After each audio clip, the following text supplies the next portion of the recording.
Eddie Brock as Venom is starting off a brand new story arc titled The Land Before Crime, so let's just jump right into part 1.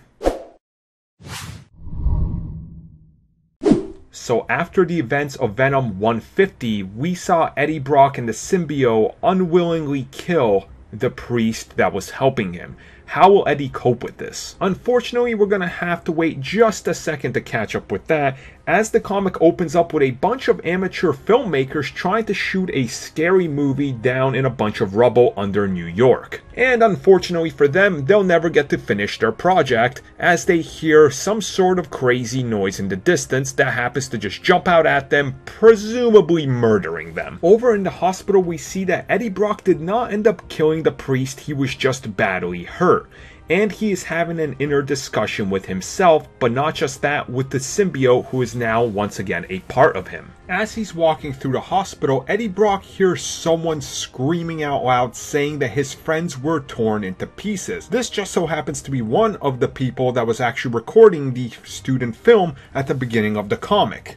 Finding out the exact location of where the screams and the murder was, Eddie Brock heads down to the sewers. Before Eddie can even get further down into the sewers to even try to locate the crime scene, we see a monster pop up out of the water, and it is absolutely huge. The two get into a quick fight before Eddie ends up snapping the monster's neck, killing it, only to notice that it is branded with Alchemax, so Eddie is going to his next target. Over in Alchemax, we see Liz Allen, who is having a major PR nightmare phone call try to figure out exactly how to handle any situation that might show up. Venom is quick to get right to the point as he gets in her face. What the hell is this thing that I found in the sewers, and why is Alchemax's name all over it? Liz quickly takes Eddie and she starts asking him what does he want. If it's money he wants, she can provide that. Eddie is quick to say he doesn't want money.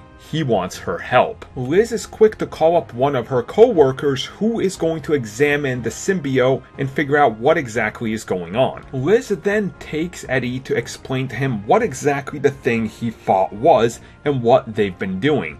It turns out that they've more or less been doing some sort of military application and using more or less the same exact serum that Kurt Connors was using to try to experiment on himself, and they were using it with different animals and reptiles. After Liz tells him about a scientist who of course is a major part of this, he heads deep into the underground, where he ends up finding hundreds of dinosaur and lizard people. Unfortunately for Eddie, the doctor he was looking for just so happens to be the leader of them, and he is ready to attack as the comic ends. Venom 151 is a pretty decent issue. Honestly, I think it's a step up from the last time, and it definitely has an intriguing storyline that I want to keep up with. The art seems somewhat better than it was in the last issue, and I'm definitely coming back for more.